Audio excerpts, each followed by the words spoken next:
Hello, Aaron here, and a while ago I floated the idea of showing you lovely patrons how exactly I go about making my videos, so let's do that.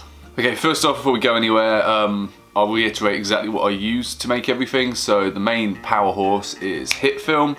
That's HitFilm Express because I'm too cheap to buy the full version, but I do have some add-ons.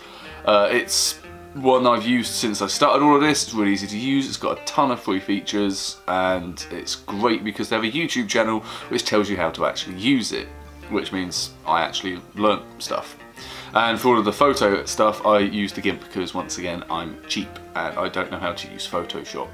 Now, I'm likely going to make this into a little series about how I actually make all of the videos, going into detail on each part. So today, I'm just going to give you a couple of tricks on how I make graphics a bit more interesting.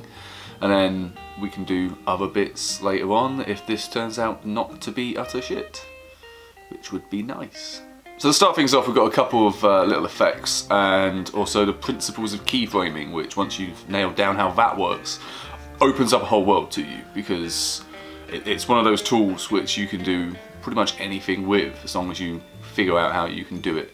So I prepared a little bit of footage which Artemis was very kind enough to record for me because I forced him to, and I'll play that now and then I'll go through afterwards and go through exactly how each one was done.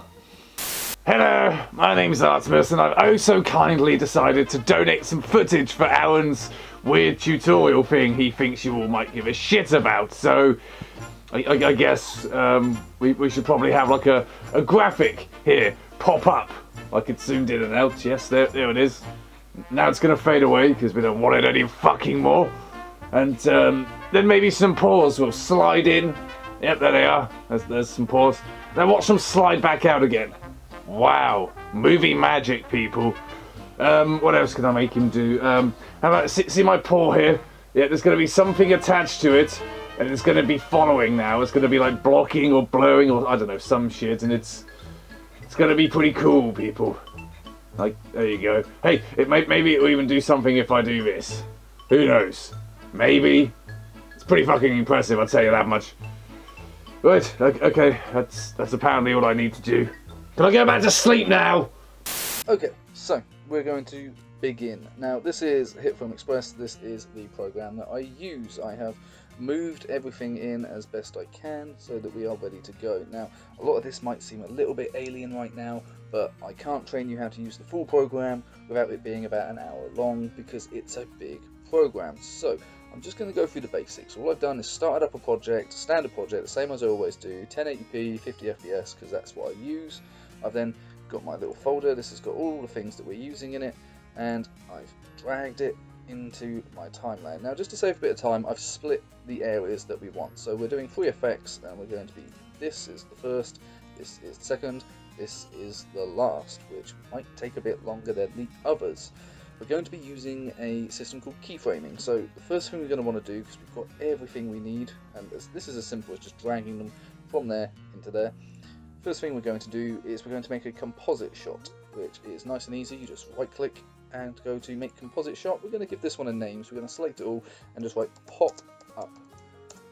And we're now in our composite shot menu, which is a nice little way to work. It gives you a lot more control. You can do a lot in this. You can, most importantly, keyframe, and that is exactly what we're going to be doing. Now by keyframing I mean this, basically. These little things down here that allow you to set it something in one way.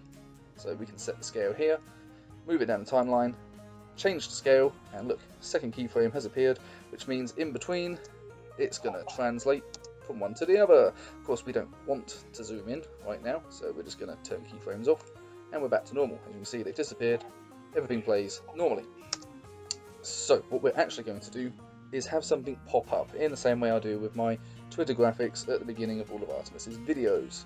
So we just need to find the part of the timeline where we want the graphic to be, and that's where we're going to start. So where do we want that? Just there, just after the word up. We're going to use this graphic, which is made by the lovely Neo, because she is amazing and ever so kind to me.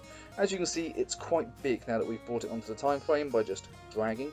So we're going to extend the menu down, extend down to transform, and just click and hold and slide until it's at a size that we want it, which that. That is a good side, 30%. So we're going to put it just here, and what we're going to do is, because this is the actual point that we want it to be in, this is how we want it to be at the end of the effect, we're going to turn on keyframes here. So just click this little circle, and we've got our first keyframe, which is how it's going to end up.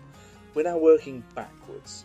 So what I like to do when I have something zoom in is I like to have it zoom in a bit bigger first and then bounce back down, just to give it a bit more of a bounce effect. And I will show you what it looks like without that. So first of all, we're going to want to put that bounce effect in. So 1, 2, 3. I move 3 frames back, and let's set it to 37% just by typing in. There we go. It's just a bit bigger.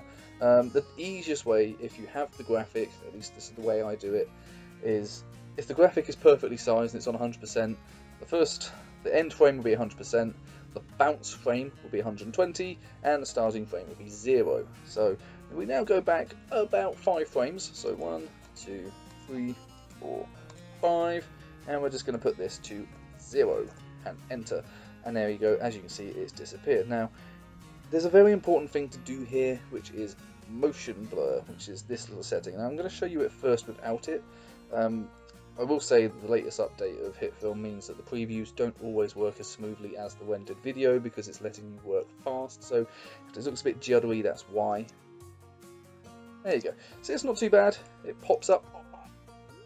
It's nice, it's clean, it's crisp, but when we add motion blur to it, it adds just a little bit more to it. Now, as we go through the keyframes, you will be able to see, there you go, it gives it this nice whooshing, zooming effect, which is quite subtle when it's played in real time, but it makes it look a bit more organic, a little bit more polished, and I like that.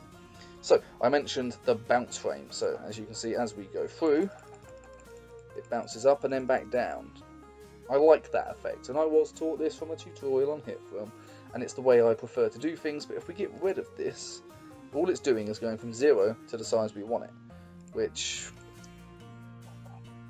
is a bit bland and a bit boring, and I don't really like it. So I'm just going to undo and get that frame back in, and then the second part of the effect is to fade away. So we're going to start that just as he says the words fade away. So just as he's about, he's saying the word fade. We're going to be keyframing again. It's opacity. As you can see now, we turn the keyframe on. This is how it's starting off this time. As you can see, as we go through opacity, it blurs in and out. And then, well, let's see whereabouts we want to end that effect. Let's just get it to the end of about there, I'd say. We're then going to put the opacity down to 0. And as you will see, because I'm good at this shit, it fades away smoothly. And that's it. That is the pop-up effect done. And of course, that's the opacity. Now, these are very basic things that you can do with keyframing, and it is very nice. You can also copy and paste. So if we just Control-C that and get rid, you see, got no keyframes. We can go through to the point that we want it. So say we want it to pop up there, all we got to do is right click, paste, and look, our ready-made effect is there. Just slide the timing, and it's exactly how we had it. Isn't that beautiful? That is a very, very nice little time-saving measure, I can tell you. Especially if you're using the very same effects for each clip, and you need to replicate them. You also want them to be consistent, copy and paste. It saves so much fucking time you wouldn't believe. Okay, I'm going to cut it now because I'm using Bandicam, or whatever it's called, to record this screen, and because I'm cheap, I'm only using the free version, I only get 10 minutes, so let's cut to the next bit. I might even put in a fancy effect, who knows.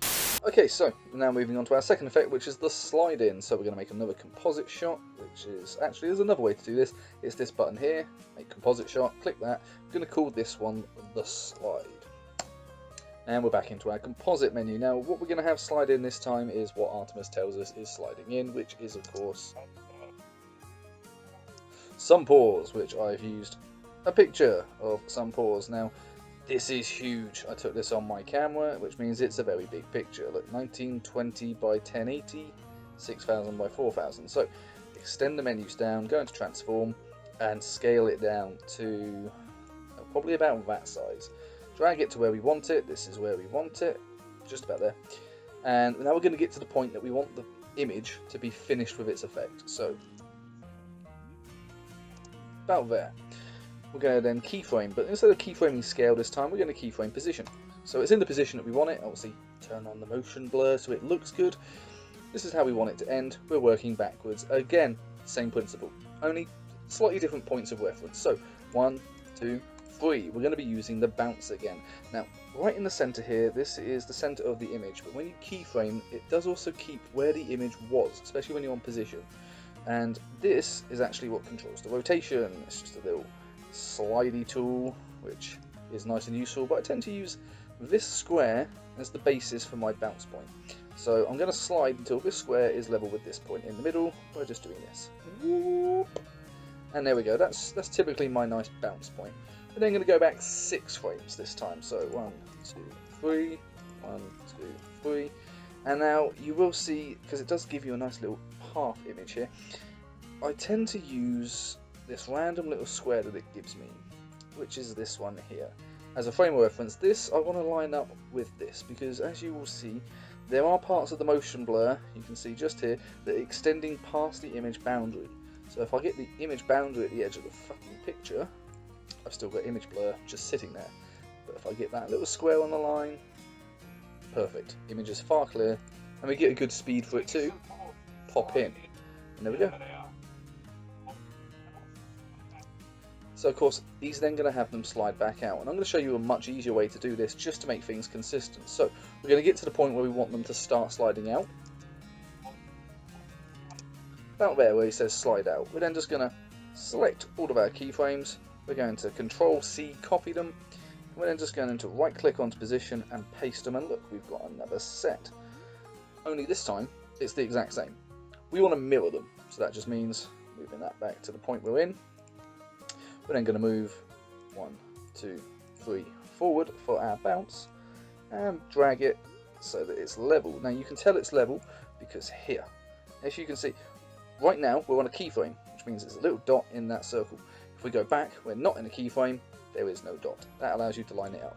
So another 6 frames, 1, 2, 3, 4, 5 and 6, and this final one here we're going to line up. There we go, and we've popped out. Not like that, that sounded dirty. Okay, this is one unfortunate quirk of hit film. Sometimes it takes a second for it to fully compute it. There we go.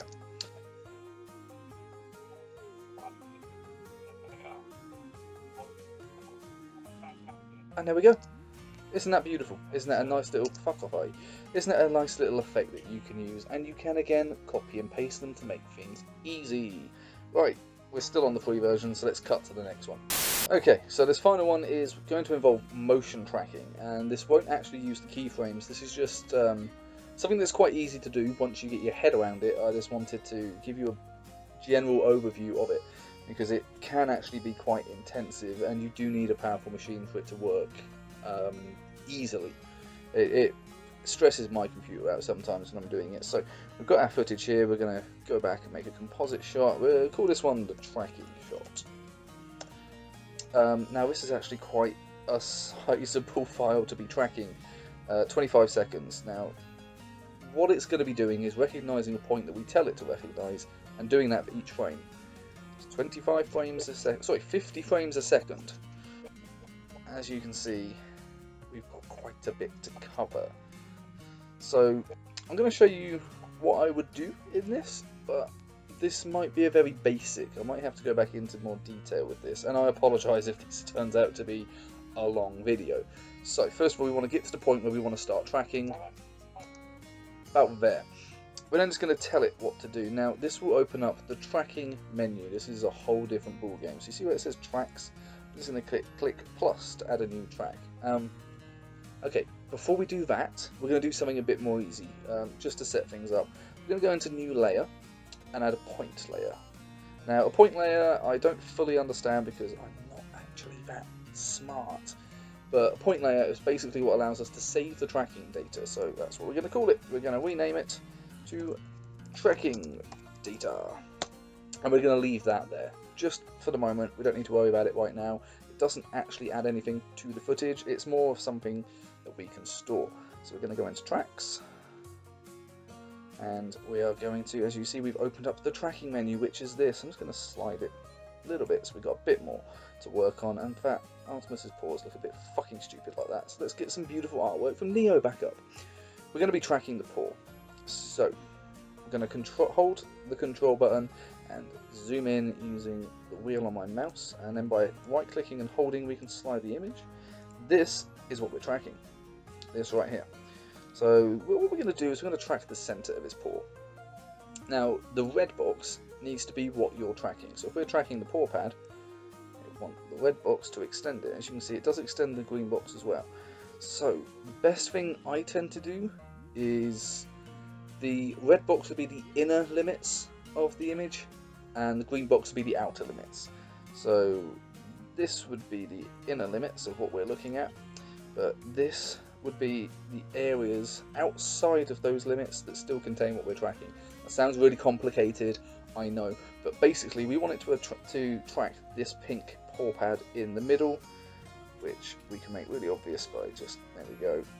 But there are still bits of that pink just outside, so it's going to be looking inside this green box for these bits to track. This is the center point. Now, we just press this play button and let it go to work. And yes, it's going to make that irritating sound, but it's making all of these points. These are tracking points. These are actually keyframes. It is keyframing the position as it tracks the paw. That's what every single one of these is. It's a very smooth, in fact, this is actually a very easy target for us to track. Now we're going to have to do this for quite a bit, because I've given us, you know, Artemis has been very generous here, giving us a very big file to track, and it's going to be a bit of a pain, so I'm just going to pause it here whilst I fast forward.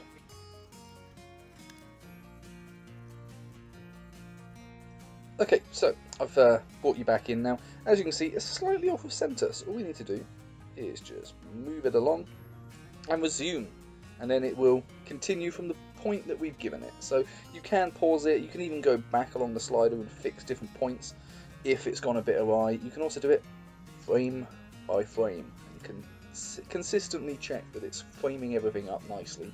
That is very time consuming, but if you have a lot of objects that you're tracking that are next to objects of similar colour, sometimes the tracking can get lost and you need to do this. I'm probably going to speed up again because this is still probably going to take a while.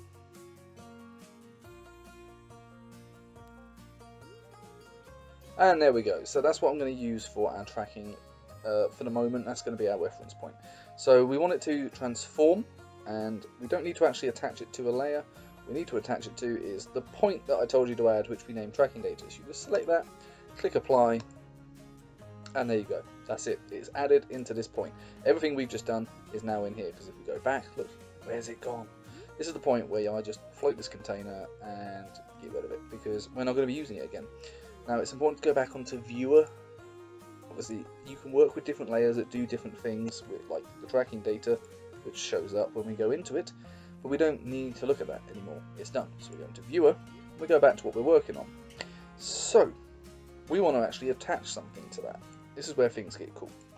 So let's go back to the beginning.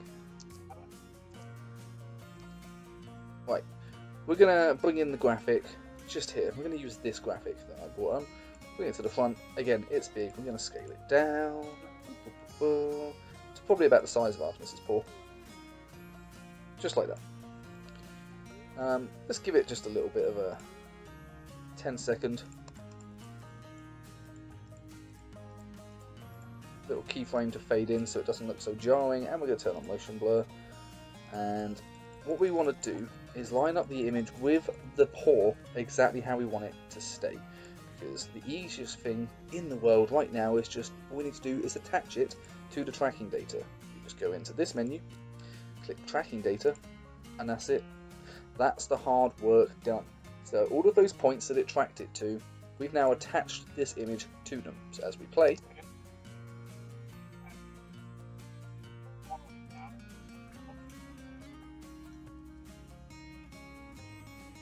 isn't that pretty fucking cool?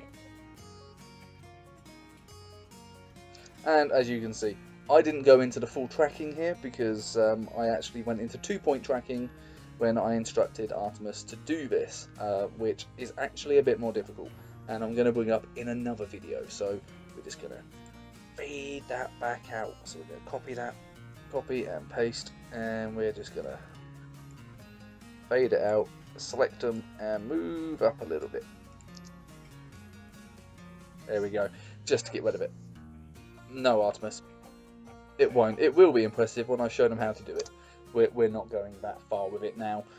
This is obviously quite a bit to wrap your head around, I understand, but this is just how I do things, and it actually becomes really easy the more you do it. It's really fun to play around with this shit as well.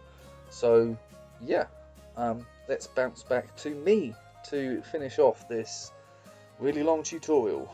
Okay, so that pretty much sums up the first little introduction and the effects. It's pretty much a toolbox. Once you've figured out what's in the toolbox and how to use each tool, you can do a lot of cool stuff.